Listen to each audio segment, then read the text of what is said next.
तो जैसे कि हमने लास्ट एपिसोड के अंदर देखा था, वहाँ पर जो वो बंदा होता है वो आने के बाद जो मिंग और जो जियाओ नैन होती है उन दोनों से बोलता है कि प्लीज़ मेरे लिए जो डाओजून है उन्हें बोल देना कि अगर वे मुझसे फाइट करना चाहते हैं तो आ सकते हैं, मैं उनसे नहीं डरता। और अगर वे मुझसे मिलना चाहते हैं तो वे हाईएस्ट हेवन के अंदर आ सकते हैं, क्योंकि मैं उनके लिए जो हाईएस्ट हेवन है उसके अंदर ही रुका हुआ हूँ, तो वे वहाँ पर आकर मुझे ढूंढने की कोशिश कर सकते हैं।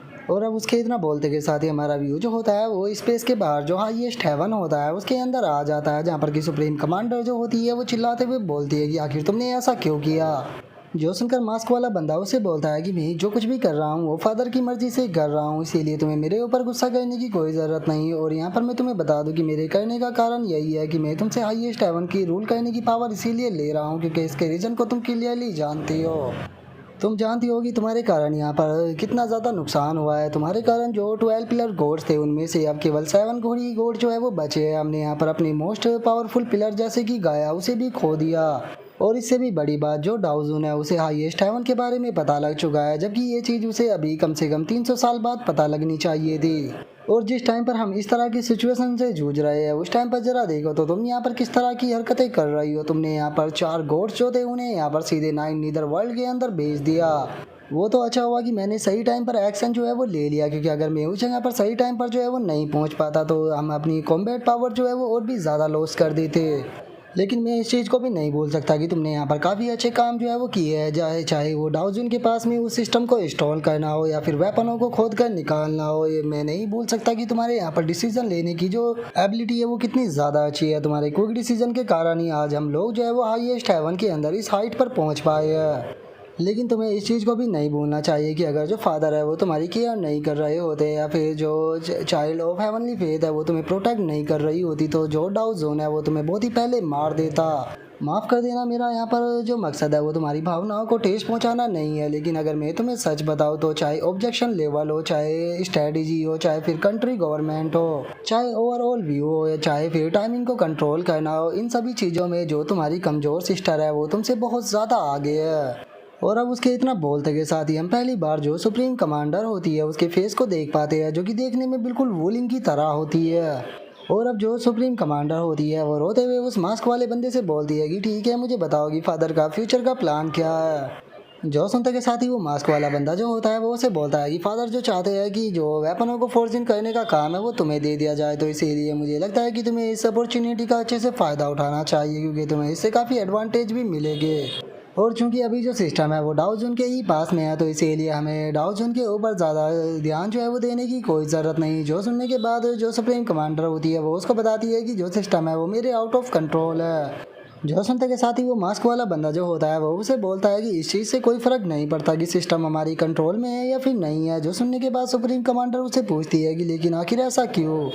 जो सुनते के साथ ही वो मास्क वाला बंदा जो होता है वो उसे बोलता है कि ठीक है, मैं अब तुमसे कुछ भी नहीं छुपाऊंगा। देखो, फैक्ट की बात यह है कि जो फादर है उन्होंने सारी चीज़ें जो है वो तुम्हें करने के लिए इसीलिए हाँ कर दिया था, क्योंकि जो फादर का यहाँ पर मिशन था वो शुरू से ही ये नहीं था कि हमें डाउजन के पास से जो डाटा है वो प्राप्त हो सके या फिर डाउजन जो है वो इमोशनली फील कर सके। ऐसा कुछ भी नहीं है। हमारा असली मिशन जो है वो ये नहीं है, बल्कि हमारा असली मिशन ये है कि वो यहाँ पर जो ज़्यादा से ज़्यादा डिसाइपल है उन्हें रिक्रूट करे। क्योंकि इस चीज़ के ऊपर कोई सी की भी दो राय नहीं है कि जो डाउजून है वो इस टाइम पर इस पूरे हेवन का नंबर 1 पर्सन है। और उसकी यहाँ पर स्ट्रेंथ की बात की जाए तो वो बहुत ही ज़्यादा पावरफुल है। लेकिन जो डरा देने वाली चीज़ है वो डाउजन की स्ट्रेंथ नहीं है, बल्कि उसकी ग्रोथ रेट है, क्योंकि डाउजन की जो ग्रोथ रेट है वो सच में बहुत ही ज़्यादा टेरिफाइंग है। और तीसरे वर्ल्ड डिजास्टर के दौरान हमारे पास में चांस था कि हम उसे मार सकते थे, लेकिन उस टाइम पर यहाँ पर जो तुम्हारी सिस्टर थी उसने अपना सेक्रीफाइस कर दिया, जिस कारण हमारे पास में कोई भी रास्ता नहीं बचा उसे मारने का। और गाइस, जहाँ तक मुझे लगता है कि जो सुप्रीम कमांडर है ये वोलिंग की सिस्टर है, लेकिन अभी इस चीज़ को लेकर मैं पूरी तरह से कंफर्म नहीं हूँ। अगर ये चीज़ आगे जाकर कंफर्म होती है तो मैं आपको इस चीज़ को क्लियर कर दूंगा। और अब जो वो मास्क वाला बंदा होता है वो दोबारा से अपनी बात को कंटिन्यू करते हुए बताता है कि जो डाउजून है वो अब इसी स्टेट में जा चुका है कि उसे हर एक चीज़ की समझ आ चुकी है, वो हर एक चीज़ के बारे में समझ चुका है। और अगर वो इसी तरह से कंटिन्यू कल्टीवेट करता रहा तो मैं शर्त लगाकर इस चीज़ को कह सकता हूँ कि अगले 100 सालों में वो स्टेप टू स्टेप आगे बढ़ता रहेगा और वो उस स्टेप पर पहुँच जाएगा जहाँ पर कि हम उसे टच भी नहीं कर सकते। तो इसीलिए हमारा सबसे बड़ा और सबसे पहला मिशन यही था कि कुछ भी कर कर जो डाउ जून है वो यहाँ पर सिस्टम को एक्सेप्ट करना चाहिए, क्योंकि उससे कोई फ़र्क नहीं पड़ेगा कि सिस्टम हमारे कंट्रोल में रहता है या फिर सिस्टम को वो कंट्रोल करता है। हमारा मोटिव था कि जो डाउ जून है उसे पास्ट के जो गॉड्स थे उन्हें अपने डिसाइपल के रूप में एक्सेप्ट करना था, और डाउ जून ने ये किया भी, उसने पास्ट के गॉडों को अपने डिसाइपल के रूप में एक्सेप्ट करना शुरू कर दिया।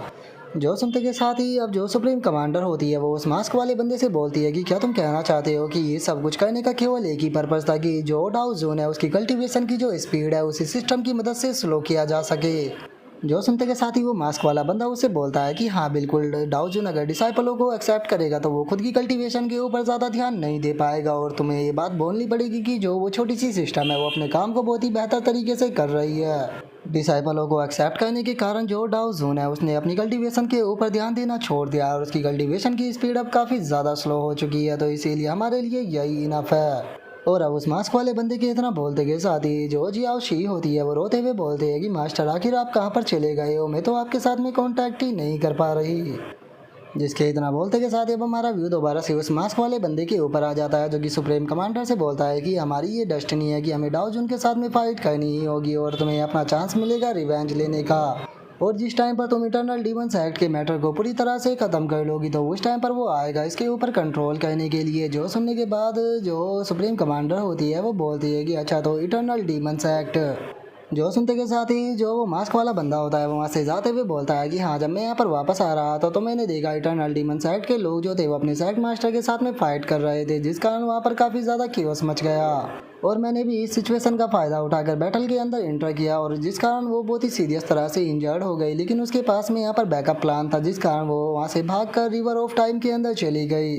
लेकिन इस चीज़ से ज़्यादा फर्क जो है वो नहीं पड़ता है, क्योंकि उसे ढूंढने के लिए जो जर्नल्स है वो चारों तरफ फैल चुके हैं, तो इसीलिए उसके बचने का अब कोई भी चांस नहीं होने वाला।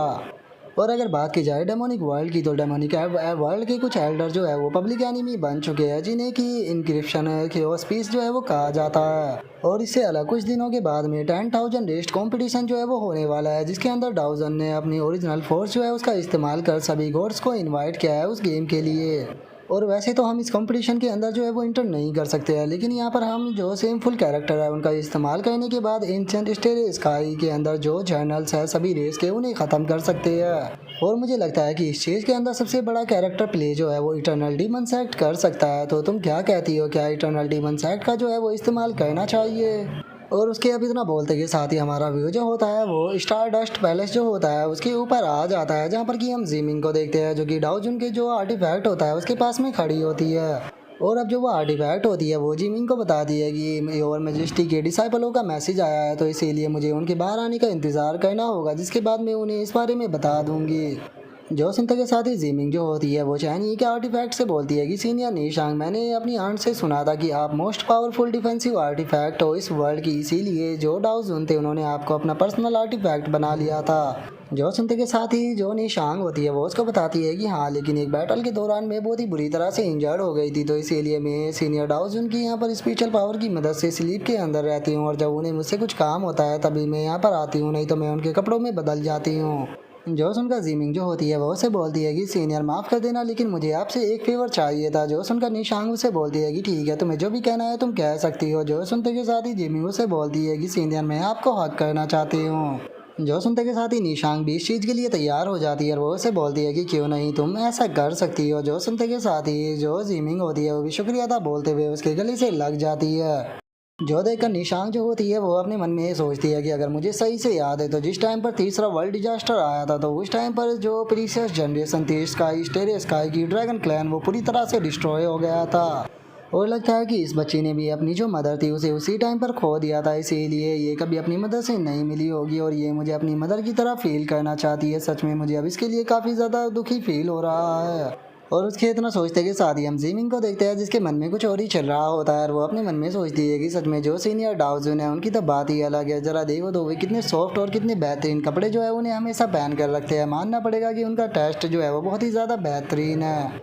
लेकिन फाइनली आज मैंने जो डाउजन थे उनके कपड़ों को हक कर लिया है, जो कि एक तरह से डाउजन को हक करने के जैसा हो गया। सच में ये कितना ज़्यादा औसम है। और उसके इतना बोलते के साथ ही अब हमारा व्यू जो होता है वो स्टेरे स्काई का जो एंशिएंट ड्रैगन फॉरबिडन लैंड होता है वहाँ पर आ जाता है। और वहीं पर ही हम बैठे हुए एक बीस्ट को देखते हैं जो कि बोलती है कि मैं मेंटली इस चीज़ के लिए प्रिपेयर हूँ, लेकिन उसके बाद भी ये काफ़ी ज़्यादा फ्रस्ट्रेटिंग है। मैंने केवल 2 दिनों के अंदर ही यहाँ पर अपनी लाइफ की सारी स्टडी जो है वो कर ली है, लेकिन अब फाइनली मुझे फील हो रहा है कि सब चीज़ें जो है वो पूरी तरह से कंप्लीट हो चुकी है। और उसके इतना बोलते के साथ ही अब हम डाओजुन को देख पाते हैं जो कि वहाँ पर देखने में एक ड्रैगन की तरह लग रहा होता है, क्योंकि उसके शरीर के ऊपर ड्रैगन के स्कल बने हुए होते हैं। और अब जो ड्रैगन लीडर होती है वो चैनी से बोलती है कि मैंने जो 100 से भी ज़्यादा स्टार रियलम थे लेजिमेंट के, उन सभी को कंफर्म कर लिया है कि जो गॉड है नॉर्थन टेरिटरी के, उन्होंने अपने जो ट्रैक थे उन्हें लॉस्ट कर दिया। तुम्हारा सस्पिशियन जो था वो पूरी तरह से सही था, लेकिन जो हमारा ट्रैप है वो पूरी तरह से यहाँ पर फैल चुका है। तो बस अब देखना होगा कि हमारे ट्रैप के अंदर कैसी मछली जो है वो फंसती है। ये हमारे लक के ऊपर ही बस डिपेंड करेगा।